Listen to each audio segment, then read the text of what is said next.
In today's video, I'm going to teach you Guide with Google and Webflow. We'll start from a quick Google search and end with a working drop-down menu placed inside your Webflow project. This walkthrough is designed to be clear and simple, so if you're new to Webflow, you're in the right place. Make sure you're signed into your Webflow account and know which project you want to work on. Begin in your browser by heading to Google. In the search bar, type Webflow, then select the official Webflow result. This takes you to the platform so you can access your workspace.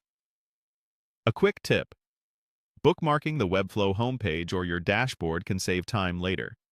If you're prompted to sign in, use your account credentials and confirm you're in the correct workspace before moving forward.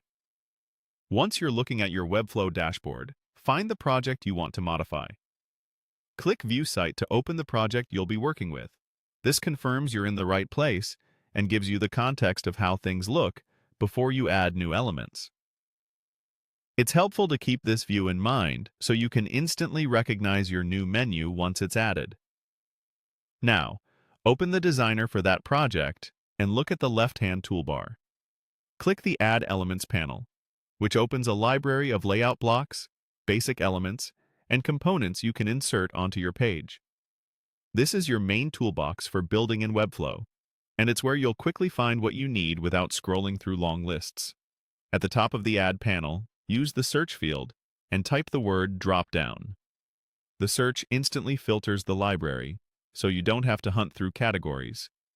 If you don't see results right away, double-check that you're typing Dropdown as a single word and that you're searching within the Add panel rather than another sidebar. When the Dropdown component appears, click it to create a Webflow drop-down menu. Webflow will place a ready-to-use drop-down on your canvas, typically at your current insertion point. You'll see a trigger button and a drop-down list that opens and closes.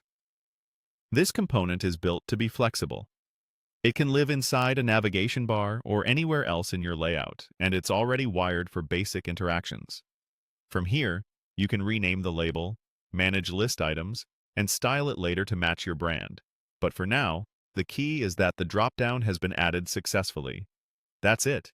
Starting from Google, opening your project, locating the Add panel, searching for drop-down, and inserting the drop-down component.